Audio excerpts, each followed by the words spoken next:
Am I the jerk for telling my lesbian ex-wife that her partner cannot be my son's mom? Posted by you/OK5110. Hi all, throwaway because my friends are not completely aware of this current situation. I, 35M, was married to my ex-wife, 34F, for 7 years. 2 years ago, my ex-wife came out as a lesbian. This came as a complete shock to me. She and her partner, who were co-workers, had been having an affair since she joined the company a year before our divorce. We have a son together, 8M. I was heartbroken and devastated. I felt betrayed, as I had spent 7 years of my life with this woman, and it all felt like a lie now. When I confronted her, she told me that she had to live her truth and that she tried to suppress her identity because she didn't come to terms with it until she met her partner. When I asked whether she loved me, she told me that while she loves me, it's different from how she loves her new partner. This broke my heart even further. The divorce was quick as she did not want anything from me, and we agreed to a 50-50 split of custody.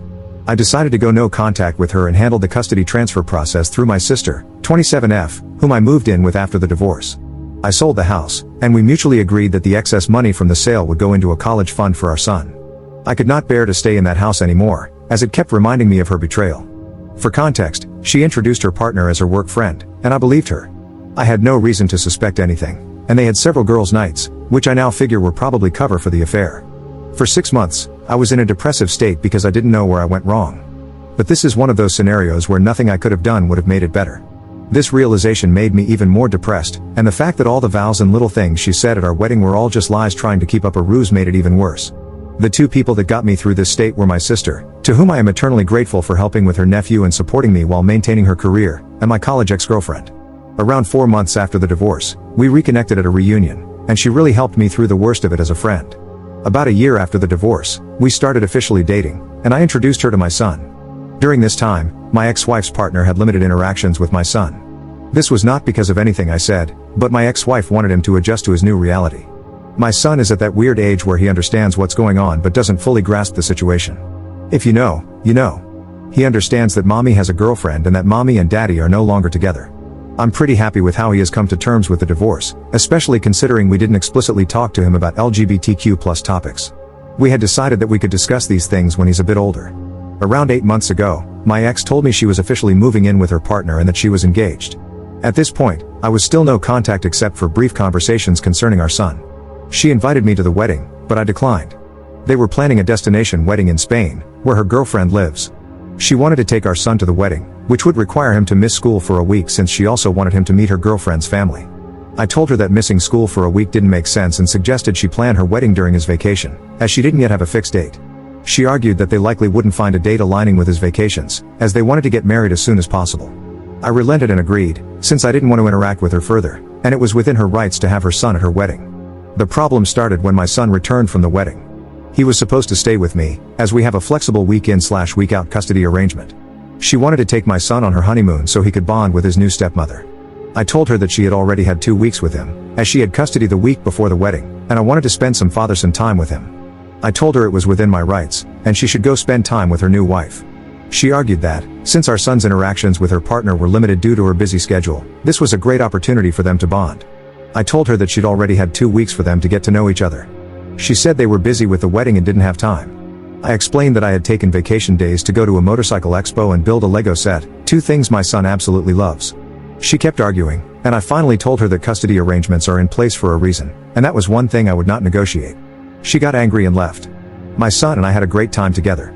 I even got him one of those kid-sized motorcycles since he liked them so much. Over the next few weeks, we returned to our week-in/week-out routine. One day, I saw that my ex had posted a photoshoot of them and my son under the caption #lesbianmommies. I thought it was just a post, but the way it portrayed them as a family didn't sit right with me. When I had my son for the week, I asked if his mom was saying anything to him. He hesitated but eventually told me that his mother had been trying to convince him to call her partner mom. This shocked me, as I never expected my ex to do this. Then again, I've been wrong before. I asked if it was something he wanted, and he said he felt much more comfortable calling her by her first name and that calling 2 people mom felt weird. I told him it was okay and that he shouldn't feel pressured to do anything. I called my ex and asked to meet up because this was serious, and I wanted to discuss it. I confronted her, and she told me that since she and her partner were married, it was only natural for our son to have 2 moms now. I told her it wasn't okay to pressure him into calling her partner mom, as she is not his mother, doesn't have an active parenting role in his life, and any major parenting decisions require both of us. She tried to argue that, since my girlfriend and I were getting serious, I might eventually want our son to start calling her mom. I told her that, even if we became serious, I would never try to convince our son to call her mom because he already has 2 parents, and he doesn't need more. Then she dropped a bombshell. She and her partner were hoping that, down the line, they could file for adoption. She assured me I'd still be able to see my son but wanted her and her wife to have legal guardianship because they wanted to build a family. I told her absolutely not, and that our partners have no say in our son's life. She accused me of being homophobic for denying her the right to a complete family. I told her that her life choices are hers, but our son's life is something we decide together. The issue escalated further when, 3 weeks later, I found out that my ex had enrolled our son in Spanish lessons, which he told me he hated. For context, my ex is Latin, and her partner is Spanish, so they speak Spanish at home. We had decided to raise our son in English, as she speaks it better than Spanish, and I don't speak any Spanish. When I discussed this with her, she said she wanted our son to connect more to his heritage. I told her I didn't mind the idea in principle, but we'd tried this several times when we were married, and he had shown no interest. She said it might be different this time, as there are now 2 Spanish speakers at home. I told her I was all for bilingualism, as knowing 2 languages is an advantage, but forcing him into something he doesn't want makes no sense. I even suggested trying another language he might like. She accused me of denying our son his roots and went on a tirade, accusing me of denying him his identity and her the right to a family. My girlfriend usually stays out of these matters, but she advised me to contact my lawyer. My lawyer assured me that even if they filed an adoption notice, I could contest it, and it would take something exceptional, like abandonment, for my contest to be rejected. My ex keeps posting pictures of our son as part of her new family, and it's honestly started to trigger me. 2 weeks ago, I interacted with my ex's new wife for the first time after the divorce. She contacted me to meet up and told me that my ex had finally started to recover from the trauma of coming out and building a new life. She accused me of being emotionless and uncaring during the divorce, guilt-tripping my ex into agreeing to 50-50 custody, and standing in the way of their happiness. She also told me I should agree to the adoption in a few years, as they've always wanted a family, and I would still remain my son's dad and could visit him. I told her I didn't care about her emotional state during the divorce and that my custody demands were fair by any rational standard. I told her if they wanted a perfect family image, they should have a child of their own with no connection to me. I feel like all this has started to affect my son more than anything. He's a lot less happy than he was a few months ago, as we had started to adjust to this new reality. For context, since I know this is going to come up. The emotional trauma my ex faced stemmed from her family effectively disowning her after she came out. Her parents don't talk to her anymore. My son, however, has plenty of interaction with his maternal grandparents when he's with me. My ex-wife and her partner make significantly more money than I do. However, my ex-wife earns less than me, but her partner has a senior position and more stability. This was also an argument my ex-wife used regarding adoption, saying they could send our son to private school and provide a better life. The recent elections may have caused some of this urgency, as they worry they might lose adoption rights soon. However, they don't want to adopt him now, but in a few years, so I doubt this is the reason. Update 1 day later. Hi all. It's been crazy seeing everyone's reactions to the situation, and I wanted to share a quick update with you all. First of all, I'd like to clarify that my son and I have been going to therapy since the divorce. He was doing quite well until the whole mom saga happened. My in-laws disowned her after she came out. They were not even aware of the affair when she came out to them. They still spend time with my grandson under the condition that they don't badmouth my ex and don't preach their views to him. They agreed and said that they valued a relationship with their grandson over any political views they might hold.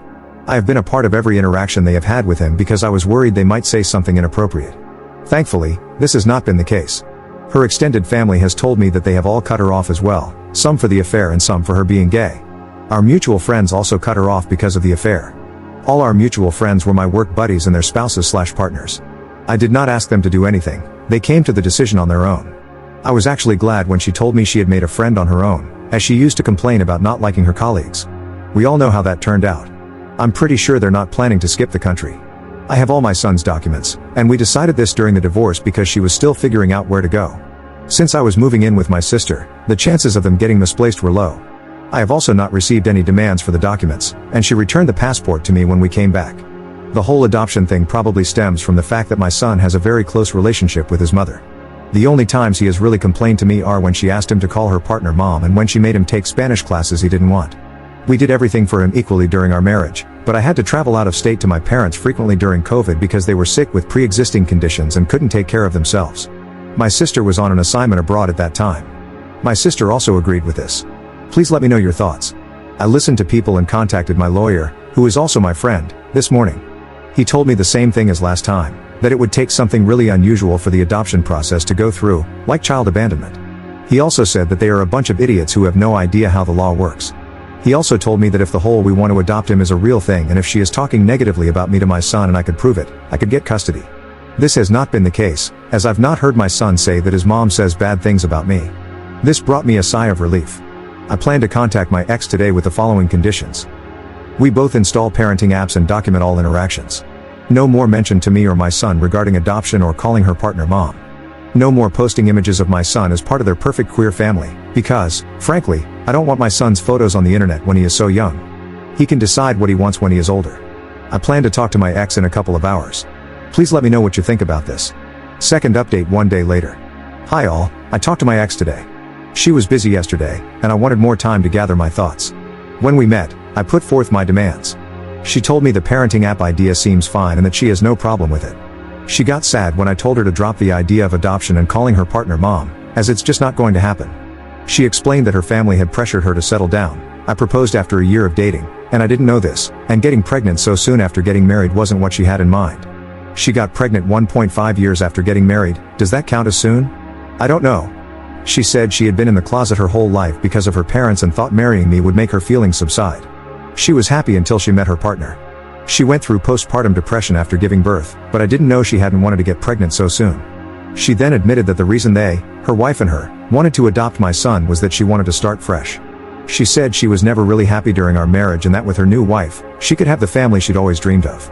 She didn't want my son to grow up resenting her for being a lesbian since he doesn't have much exposure to people like her, apart from her and her partner. Look, I have to be honest here. I don't know any gay people, and no one in my family or circle of friends is gay. We've never talked about these things because it just doesn't come up in daily life.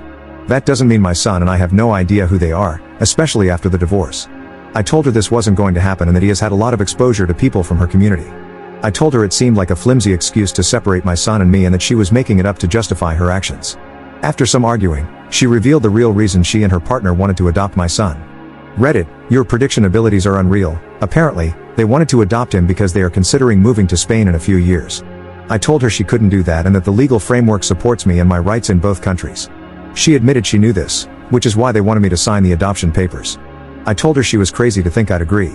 I reminded her that she still needs my permission to take him out of the country, just like when they got married in Spain. Thanks to a Reddit comment, I researched the laws about this, so I know this isn't happening. She said they wanted to see if I'd agree, and if I didn't, they wouldn't pursue it because she doesn't want to be separated from her son. I emphasized again that this is not going to happen and that if she tries anything or says anything to my son, I'll sue for full custody. She looked sad and said they wanted to check with me first. I told her, in what world would you expect me to give you and your wife full custody? First, you divorce me, leave me for a woman, and then expect me to sign over my child and act like nothing happened? I told her from now on, every interaction will be documented, and if I suspect anything, I'll sue for full custody.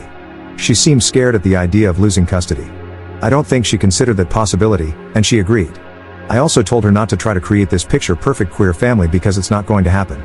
Our son has a mom and a dad that he spends half his time with, not two moms. He is not her affair partner's son. He's her son and mine. If she wants a child with her wife, they can have one on their own. I reminded her that the courts are more likely to side with me because of what she's been trying to do and the fact that I work from home and spend more time with our son than she does. I've been trying to ensure he has a stable relationship with both parents since the divorce because I don't want him to resent either of us. But if she tries to remove me from his life, I'll sue for full custody and deal with any resentment he has toward us. I didn't want to argue anymore, so I left the room. I secretly recorded the conversation to have proof in case anything happens. Honestly, Reddit, I've been very angry at my ex since the divorce.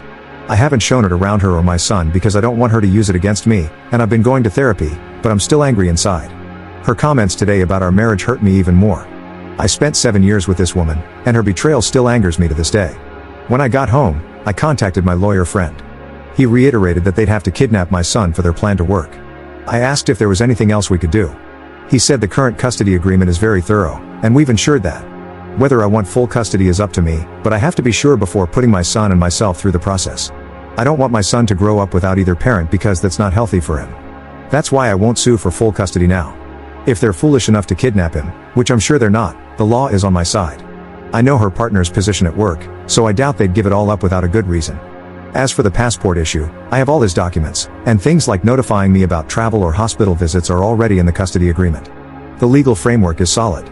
My ex-wife is still a good mother who loves him, and he enjoys spending time with her. Plus, My son is the kind of person to tell me if he's uncomfortable with anything, so I'll know if they keep pushing their nonsense.